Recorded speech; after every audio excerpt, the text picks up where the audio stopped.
What widely accepted fact do you know is wrong? Goldfish only grow to the size of their bowls. An average household goldfish will only grow a small amount because the vast majority are malnourished and living in poor conditions.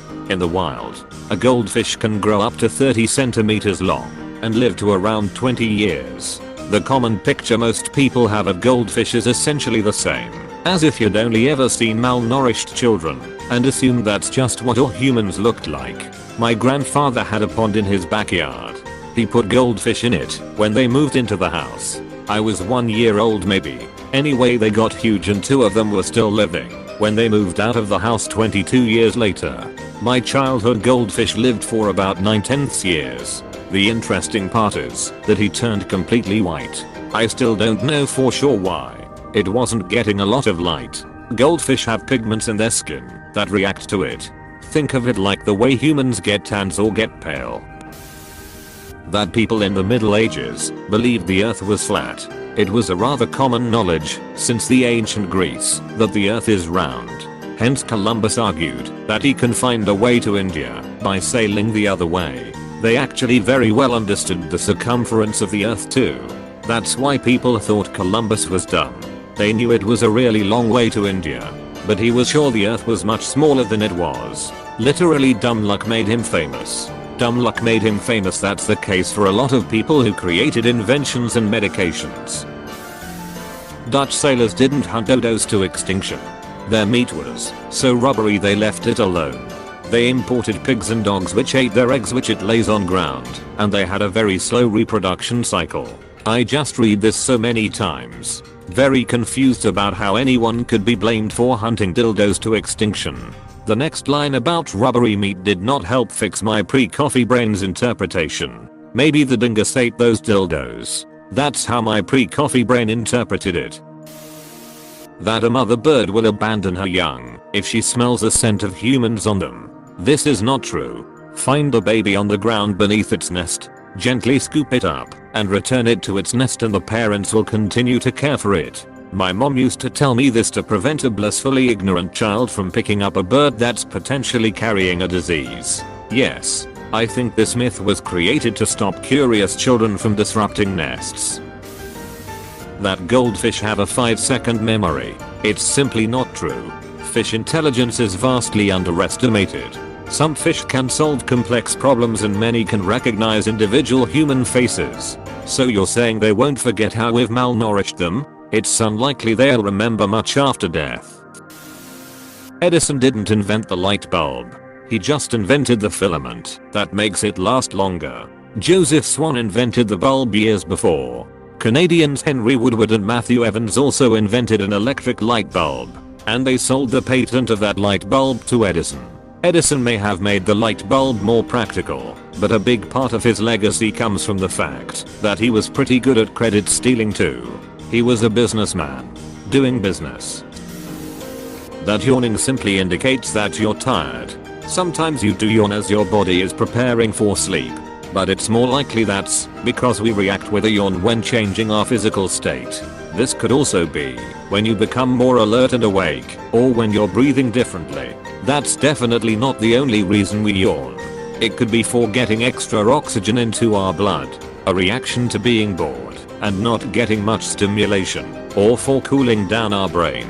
I yawned twice while reading this. I yawned a couple times while writing it as well. Why are yawns so fucking contagious? Does anybody know? That picture of a blobfish isn't actually what a blobfish looks like. The enormous pressure from deep underwater help hold its shape, and so when taken to low pressure, well, they decompress. That one picture of a blobfish that's everywhere is actually a dead one. And it looks weird cause all the tissue got tipped off when fishermen pulled it up too fast. Carrots improve your eyesight. It was British WW2 propaganda to cover up the fact that radar had been invented. This is just something Big Carrot wants you to believe. Fucking hell, I laughed. That cats can drink cow or any other creature's milk. Most cats are lactose intolerant. My wife's a shelter vet, and I can't tell you how many kittens die because of people doing this. This myth really needs to go away. Yes, I don't know where did this myth has come to life, but the inventor was an idiot for sure. Heck, most of us, humans, can't digest lactose either. Maybe it's came because cats like milk. Cats just like rich and creamy foods and new things. If I set out a dish of water on the floor right after refilling their original water source, the cats will prefer the dish.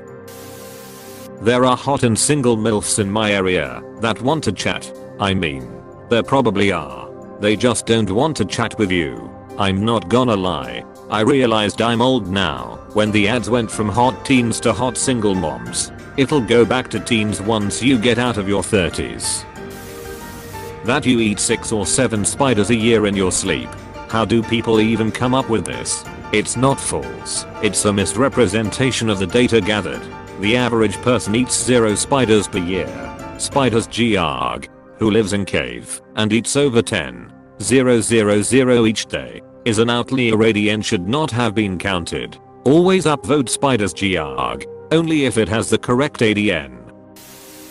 The hymen is not a paper thin layer of skin that breaks with penetration, nor is that the reason why some women, or in some people's minds, all women, bleed when losing their virginity. This one is more a myth, but it's still widely accepted as a fact from what I can tell. Yes, this one bugs me so much. I tried explaining this to someone on here, and they told me I just don't understand because of my Western culture. Western hymen are different. Slashers. Yeah, they sound like an insurance company.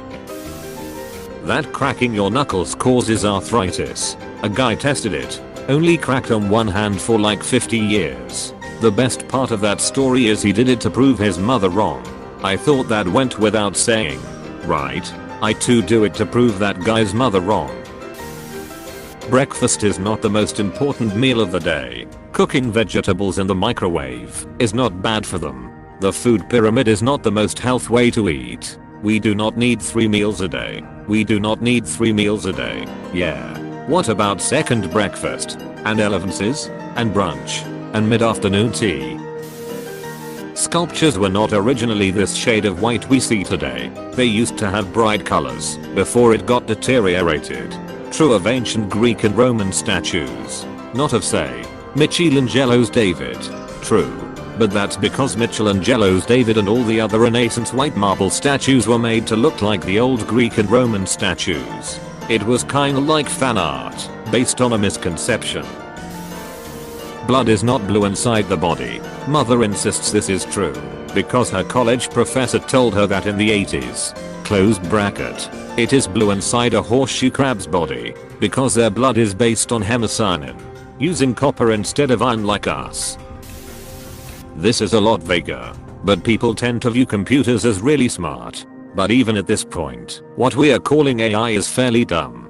A lot of programming is breaking down more complex ideas into their most fundamental parts, because computers are way too dumb to understand as much as a toddler could. We use CAPTCHA, completely automated public Turing test, to tell computers and humans apart, because computers have only recently been reliably able to pass them. And even that is such a rudimentary thing compared to what some people expect AI to be like. Imagine being people in the 50s thinking by 2000 we'd have fully functioning AI. Meanwhile reality is that they still struggle to pick out 3 streetlights. CAPTCHA is an acronym? Wow till. Did you just think someone randomly decided to call it CAPTCHA as if that were an actual word? I never really thought about it, but assumed it was a play on CAPTCHA. Maybe it is. But for some reason I never considered the acronym Angle Mayo. You can see the Great Wall of China from outer space. You can see a soccer ball from outer space if your camera is good enough. Pretty sure the implication of the quote is not using a camera at all. Well, for seeing a soccer ball from space, you can just bring the soccer ball to space. Technically same is true for the Great Wall of China. Almost everyone believes strongly that defacing money is a crime. Some will even quote you the law that says it is unlawful to deface money. That's where their brains stop reading. But it actually says it is unlawful to deface money in an attempt to pass that money off as a higher denomination. Shaving down pennies and putting them in a machine as dimes. That's illegal. drilling a hole through every silver quarter, keeping that curly silver metal, and then spending the coins. That's illegal. Bleaching a $5 bill and printing a $50 on it. That's illegal. I read an interview with a woman who worked at a bank, and she said blood-soaked bills were still legal tender. Ah, sweet. Now I know whatever I get from today's random encounter is still valid. Taking off the small pieces of mold in bread then eating the rest. This is one of the most annoying things that I personally have to deal with my parents, because they don't understand that the fungus grows roots all throughout the bread. Exclamation mark. I mean, there's a pretty significant chance you've eaten bread with mold in it that just hasn't reached the surface yet. I had a science teacher in high school that said something like mold on the surface is the indication that it's time to toss the bread, because once it reaches the surface it starts producing spores, and that's what can be dangerous. But if you ate a slice the day before, it was definitely already moldy inside, but not hazardous to your health. So, you can cut off the mold and still eat the bread. But the flavor and nutrition probably won't be great, because the fungus will already have infested the bread to a significant extent. So, my understanding has always been it's not like it'll hurt you, but it won't really do you any favors, since, unlike hard cheese, the growth is inside to outside, rather than the other way around. Edit. So, yeah, the FDA says, don't cut away a piece and eat it regardless, because some strains of mold can start producing toxins when they reach the surface. However, separate pieces are probably okay, even if their time is short. The comment about mold infesting your bread before it shows is true though. Just not dangerous at that point, I guess. My apologies. Didn't want to spread incorrect information about something potentially health related. Apparently your salamis, hard cheeses, and certain veggies are okay though. Never done the thing with bread personally, but it's still good to know. Do you want orcs? Because this is how you get orcs. Shaving your beard will make your beard grow faster and make it more dense. I can see why this misconception happens. / irregular beards. Maybe starting over makes it grow more uniform, therefore looking like a better beard. / puberty. Refreshing the beard makes it looks like it is getting better, but is just time acting, and the refreshing helps with the weight. Also, the cut ends of stubble look bigger than the tapered ends of hairs that haven't been cut recently. The map of a tongue. Everyone thinks your tongue can pick up tastes in different places. Salty, bitter, sweet, etc. But in reality the taste buds are just mixed all over your tongue. I actually tested this when I was a kid and realized it was bullshit. The amount condiments I ate in that sitting was gross. I actually tested this when I was a kid and realized it was bullshit, and told that to the mistress, and she told me that it's not true and that I'm lying just to disturb the lesson, and got notation. The only context I think of when I read the word mistress is a woman you sleep with who is not your wife, so this comment took me a while to make sense of. I probably read it 3 or 4 times before I thought of British Commonwealth school systems. People use only 10% of their brain. I had a boss tell us this at a meeting. Then he said that he wanted us to strive for 11% that day. First, like you'd have any control of that. Alright everyone. Let's make sure our lungs are 13% more efficient today. Second, it was freaking Walmart. Good luck. 11%? Guess I'm not doing shit today. With 11% you might not even be able to control that. Well then it'll just be a regular day at Walmart, won't it? That platypuses is wrong and platypy is correct. People love correcting platypuses, but it's freaking correct. Platypy is only accepted because it's commonly used. Edit. People have pointed out that, since platypy is commonly used, it's correct. I don't have strong feelings about platypy. I'm mainly bothered when people correct platypuses. If you go back to the original Greek, the plural should be platypodes. But no one does. I always use octopodes and people look at me funny. Strangely enough my phone auto-corrected it to octopuses just now. All 3, octopuses, octopi, and octopodes, are correct. Octopuses. Because you're allowed to use English pluralization rules on loan words. Octopodes. because that's the correct pluralization in the language of origin. And octopi, simply because its usage became widespread enough to be recognized by the OED. But octopi is the most incorrect, and anybody who condescendingly tells a person that it's octopi, not octopuses, deserves to have their smug condescension smacked right back at them. I was taught from a young age it was octopi under with no exceptions, and only found out my error last year. I humbly apologize for my past ignorance as I move forward with corrected behavior. That story about the bystander effect, where 38 people witnessed the murder of Kitty Genovese and none of them called the police. In reality, there were much fewer than 38 people. Most of them were unaware that the fight they were witnessing was a murder, and at least 2 people called the police. But the bystander effect does still exist. There's actually some commentary that the full story is in itself related to the bystander effect. A lot of journalists knew it was fake, but didn't want to be the ones to call out that it, and just passed on information to more senior journalists without telling the public. It's bystander effect all the way down. Fact: peanut is a bean. It is not a nut. You're a bean.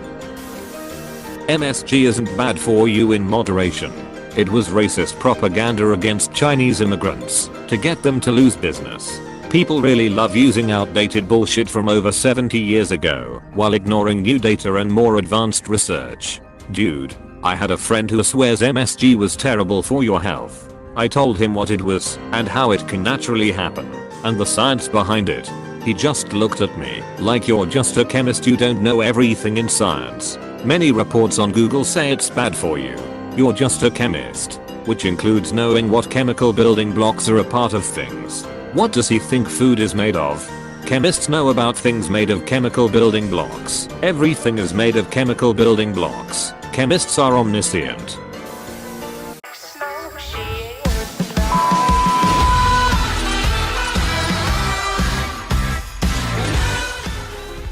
Thanks for watching. Like and subscribe for more videos.